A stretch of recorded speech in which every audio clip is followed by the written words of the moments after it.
कोई भी समाज इंटरनेशनल ताकतों के चक्कर में आकर के इस देश का जो भाईचारा है उसको ख़त्म ना करें। हम बहुत सारी पीढ़ियों से मतलब हम देखेंगे तो हमारी ये सभ्यता करोड़ों वर्ष पुरानी है, तो हम हजारों पीढ़ियों से एक साथ रह रहे हैं, हम एक साथ जीवन यापन कर रहे हैं। हमने सभ्यताओं का संघर्ष एक साथ देखा है, विदेशियों का जो आतताई आक्रमण रहा है हमने उसको एक साथ देखा और झेला भी, प्रकृति की तमाम आपदाओं को हमने एक साथ देखा और झेला भी। इस स्थिति में हम आपस में कैसे भिड़ सकते हैं? वो जो हमेशा दुख सुख के साथ ही रहे हैं, वो जो हमेशा हमारे साथ चले हैं। जाटों की भी सभ्यता एक ऐसी रही है, जाटों ने हमेशा हमारे साथ जंग लड़ा, जाट हमेशा हमारे साथ इस धरती की रक्षा के लिए, सभ्यता की रक्षा के लिए खड़े रहे। उनका भी एक विशेष महत्व रहा विदेशी आक्रांताओं के साथ। मीर भोज प्रतिहार जब विश्व से गंदगी को मिटाने के लिए निकले, उन्होंने तलवार उठाई और कसम खाई, तो उस वक्त उनके दाहिने हाथ जाट ही चलते थे। मीर भोज प्रतिहार भी उनको अपने पुत्र के रूप में संबोधित करते थे, जैसे माता सीता बजरंगबली को अपने पुत्र के रूप में संबोधित करती थी, उसी तरीके से मीर भोज प्रतिहार भी उनको पुत्र के रूप में संबोधित करते थे। राणा प्रताप को जितना भील समुदाय था वो अपने पुत्र के रूप में संबोधित करता था। तो इसमें टकराव नहीं होनी चाहिए। आप किसी भी तरीके का इंटरनेशनल षड्यंत्र के चक्कर में ना आए, किसी भी तरीके के इंटरनेशनल साजिश के चक्कर में ना आए। कुछ लोग जो समाज में बैठे हुए हैं लाभ हानि के चक्कर में इस चीज़ को न खेलें। आप अगर इस खेल को खेल देंगे तो समाज बहुत बुरे खेल में फंस जाएगा। वो लोग जो सभ्यता के वाहक रहे हैं, वो लोग जिन्होंने सभ्यताओं के लिए एक लंबी लड़ाई लड़ी है। क्षत्रियों के घर में हमेशा बच्चों को दूध पिलाने के लिए जाट औरतें ही जाया करती थी।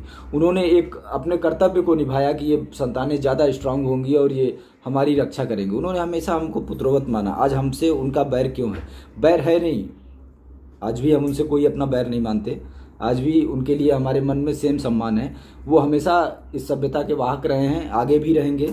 जब भी इस राष्ट्र पे मुसीबत आई, जाट क्षत्रियों के साथ मिलकर के लड़ा, कल भी लड़ा था और आज भी लड़ेगा। ये हमारा विश्वास है, ये अटल विश्वास है कि ऐसा ही होगा। वो कभी पीछे नहीं हटेंगे, इस संस्कृति की रक्षा से नहीं हटेंगे, सभ्यता की रक्षा से नहीं हटेंगे। पर ये बहुत ज़्यादा समझने की ज़रूरत है, जाटों को बहुत ज़्यादा समझने की ज़रूरत है कि कुछ ताकतें हैं जो उनको इस्तेमाल करना चाहती हैं। जिस तरीके से मुस्लिमों का लोगों ने इस्तेमाल किया, उनको गरीब बना करके रखा, उनके यहाँ जाते रहे, आते रहे, मिलते रहे, पर उनके इलाके में रोडों को डेवलप नहीं किया, उनके इलाके में स्कूलों की स्थापना नहीं की, स्कूलों के नाम पे ऐसी संस्थाओं को फंड दिया जिसको पढ़ करके या कुछ करके वो देश की मुख्य धारा में शामिल नहीं हो सकते। वही खेल आज जाटों और राजपूतों के साथ भी हो रहा है। इस बात को समझें और इस षड्यंत्र से बाहर आए। ये एक बहुत बुरा ट्रैप है, इसमें अगर आप एक बार फंस गए गलती से तो निकलना मुश्किल हो जाएगा। आप बुरी तरीके से फंस जाएंगे, आने वाली पीढ़ियों के दिमाग में इस बात स्थापित हो जाएगी। तो कुछ भी ऐसा ना करें, कभी भी ऐसा नहीं हुआ है इस धरती के ऊपर। हमेशा से आज भी भील समाज राणा प्रताप को मानता है, कोई ऐतराज नहीं मानता है, मानना भी चाहिए। राणा के साथ वो लड़े, राणा के साथ उनका सहयोग रहा, उनकी राज मुद्रा पर भी उनका नाम अंकित होना भी चाहिए। भाई उस सभ्यता के वाहक रहे, उन्होंने रक्षा की और उनका सदैव सम्मान था, कल भी है, आज भी है और आने वाली पीढ़ियों में रहेगा। इसलिए उस मूल्य के रूप में होना ही चाहिए। जाटों का भी कल भी सम्मान था, आज भी सम्मान है। वो मीर भोज प्रतिहार के साथ इस सभ्यता की रक्षा के लिए लड़े। इसलिए ये पूरी सभ्यता, अगर वो मानते हैं कि उन्होंने एहसान किया तो कृतज्ञ हैं, उनकी आभारी है। अगर वो ये मानते हैं कि उन्होंने सेवा की तो हम उनका सम्मान करते हैं, वो सम्मान में सर्वोपरि हैं। अब वो अपने आप को किस स्थिति में रखना चाहते हैं, ये डिसीजन उनका है। ये बात वो अपने खुद से डिसाइड करेंगे कि वो अपने आप को किस स्थिति में रखना चाहते हैं।